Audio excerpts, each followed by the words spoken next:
Good afternoon, dear children. This is your science teacher. Now take out your science textbook and open page number 91. So, dear children, as you know that yesterday we have completed that living organisms and their excretion, and we have also seen one characteristics that to all organisms reproduce their own kind. That means we have seen the two characteristics of human beings, that is the excretion and reproduction. Okay, then let's see the activity 5. Take a cutting from a rose or a mehendi plant, fix it in the soil and water it regularly. What do you observe after a few days? It may not be easy to grow plants from cuttings. Do not be disappointed if your finger if your cutting does not grow. Okay, talk to the gardener if possible on the care to be given to cuttings to make them grow into plants. Okay, so living things produce more of their own kind through the reproduction. It takes place in many different ways for different organisms. Okay, so that means reproduction is one of the important characteristics of living organism. Now the question is, do all organisms move? Yes, they can move. Then in chapter number 8 we discuss the various way in which animal move. Okay, they move from one place to another and also show other body movements. Okay, what about plants? Do they also move? Yes, they can also move but not place to place. Okay, plants are generally anchored in soil so that they do not move from one place to another. Now, however, various substances like water, minerals, and the food synthesized by them move from one part of the plant to other. Have you noticed any other kind of movement in plants? That is opening or closing of flowers. Okay, do you recall how some plants show movement in response to their certain stimuli? Okay, that means if we take an example of mimosa plant, that is touch me not plant, then whenever you touch the leaves, okay, they just shrink. Okay, or you can say they just fold their self. Okay, so this is also the one kind of movement. Okay, now we also have some non-living things moving. Of course, a bus, car, a small piece of paper, clouds, okay, and so on.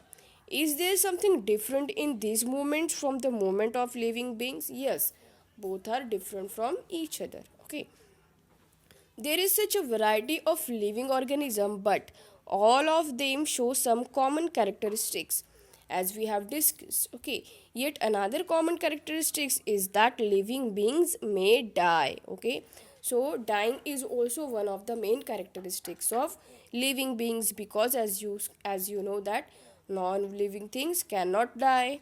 Because organisms die, particular types of organisms can survive over thousands of years. Okay, only if they reproduce their own kind.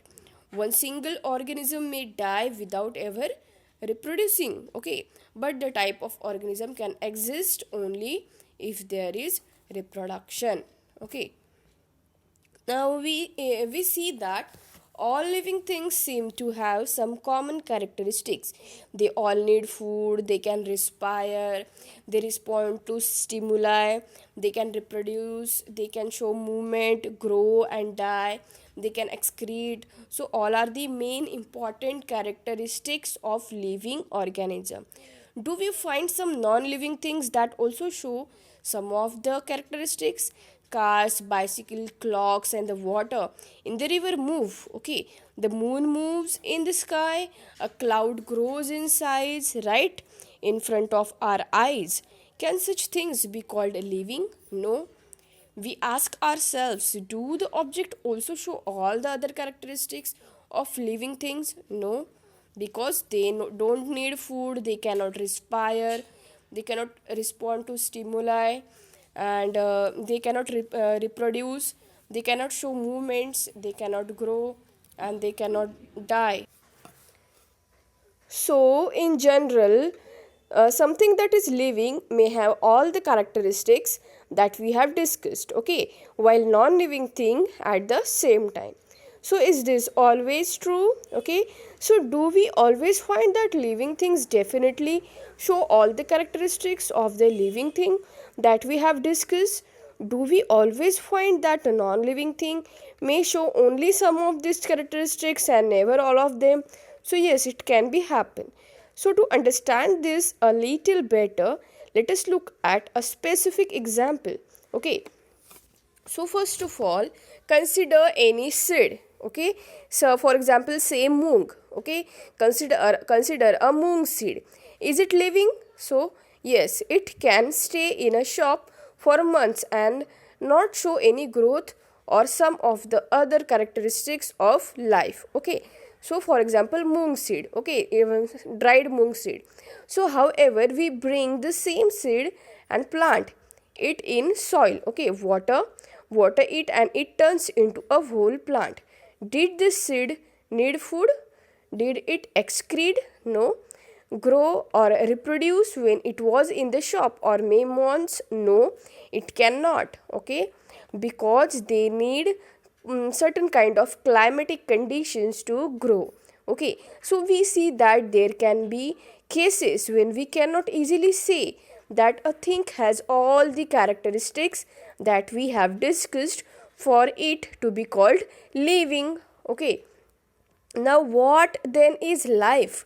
Push your hand deep inside a sack of wheat. Okay, do you find it is warm inside? Yes, there is some heat being produced inside the sack of wheat. Okay, the seeds respire and is the process give out some heat. Okay, so we see that respiration is a process that takes place in seed even when some of the other life processes may not be very active. Okay, so it may not be very easy to answer our question, what then is life? Okay, however, looking at all the diversity of living beings, diversity means differentiation in living beings around us, we can conclude that only life is beautiful. Okay, no matter the characteristics inside the living things, okay, may it show all the characteristics, okay, may not,